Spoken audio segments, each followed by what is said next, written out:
Welcome to Dependable Flame, where we explore vintage petrol lighters, ashtrays, tobacciana, and other useful mechanisms. Make yourself at home. Today we are going to clear the flint tube in this Dunhill service lighter. You can see here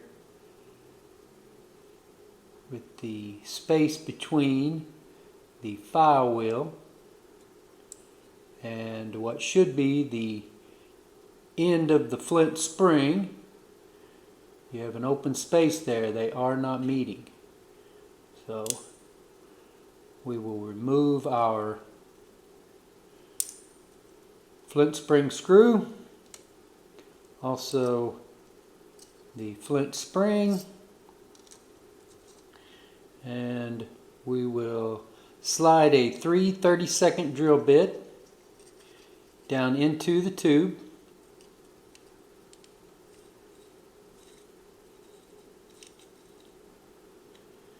Now this particular bit is a little bit short. Let's see if I've got one that's a little bit longer. And while that bit is a little bit short, you can see that it did reach the degraded flint in the tube and brought some of it out of there with it. Alright, so I have here a 3/32 drill bit that does not have a hex bit on the end of it. We will place that into the tube, and then just minimal pressure broke that flint on out of there. You can see here where our bit is making contact with the file wheel. Now that we have the tube cleared, we'll go ahead and spin that bit in there, try to break any debris from that old degraded flint from adhering to the walls of the tube. Once we've got all that cleared out and broken free, then we will hit this with a little bit of canned air.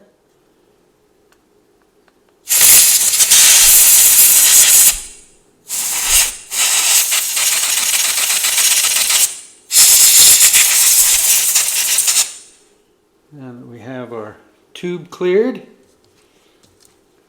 we will slide our flint spring in there just to test it, make sure that it is unencumbered and making contact, and there you can see that it is. So it was not making contact. The old degraded flint was blocking the tube. Now that tube is clear enough so that the spring will make its way through there and make contact with the file wheel. We have finally run to the end of all of those generic red flints that our buddy Robert Hollingsworth sent us from eBay. So I am going to install this clipper flint, which was also sent to us by our buddy Robert Hollingsworth Jr. Slide the flint down the tube, followed by the spring and flint spring screw.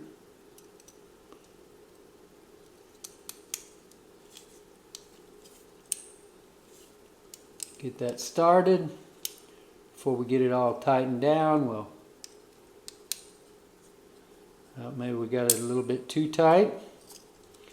Before we tighten that at all, we'll go ahead and get our flint grooved just with the pressure from my finger here on the spring. There you can see that is producing a nice spark even with the limited pressure. And our flint spring screw in place. Tighten that on down about halfway or so. Test our spark and everything looks good. So we will tighten that all the way on down.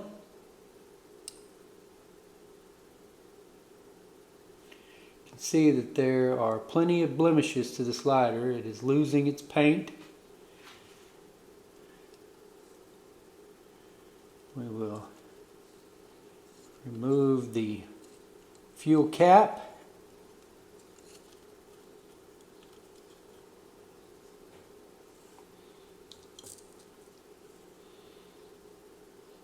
And a little tack holding a little cover in place that says extra flint pull.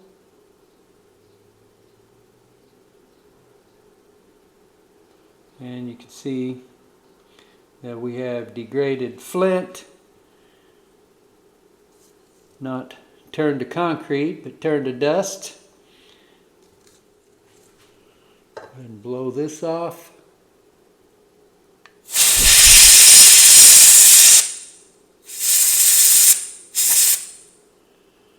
That looks to me like maybe that should have been in there the other way. It says extra flint pull. Of course, I pulled it from this side.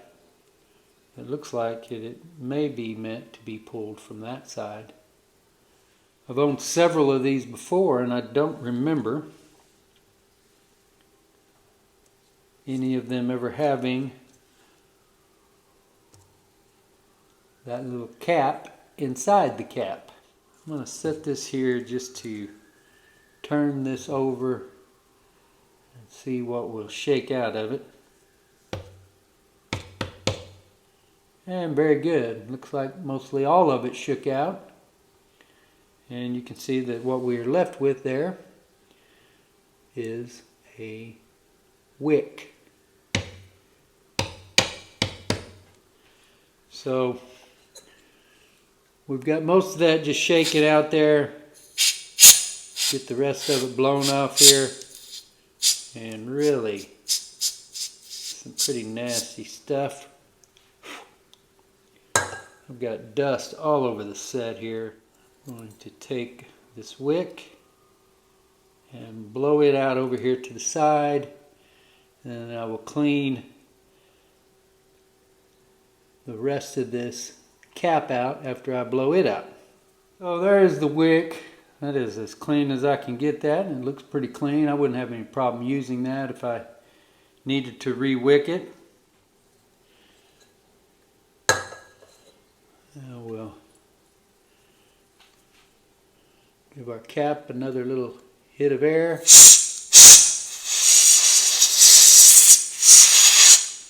And you can see all that old dust is blown out of there, so we'll just clean this up, really just wiping it off.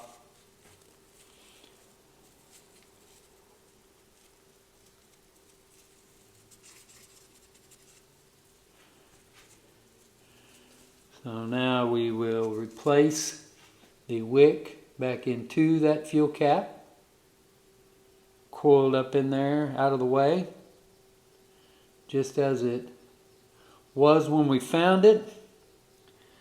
And I would guess that it had probably been that same way since the 1940s.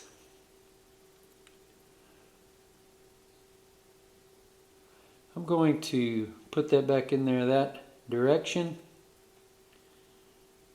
If I'm doing that incorrectly, hopefully somebody will point that out. But either way, as long as it works, I think we'll be alright. Now let's get our tweezers. See that we've got a nice spark here now.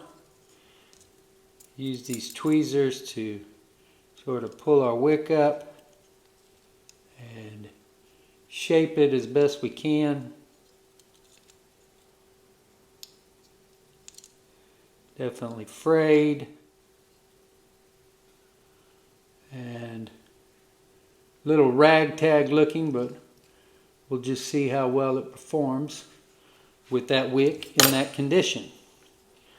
So now let's go ahead and fuel it up. Can't remember if I hit that inside part with any air, and it doesn't look real dusty, but yeah, you see a little dust fly out of there. And the inside of that lighter looks really clean, especially once that little bit of dust was dispatched. There is one dropper.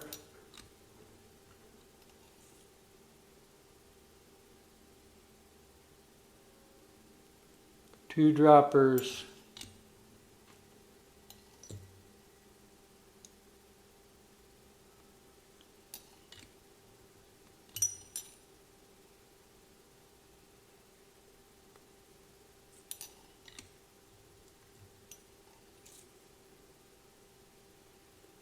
There's number 5.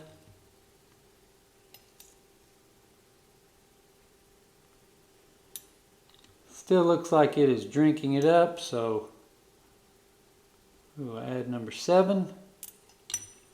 Call that good for now. There's our fuel cap replaced. This is a different sort of fuel cap than some of the others I've seen as well. I believe all of the others that I have had were solid, not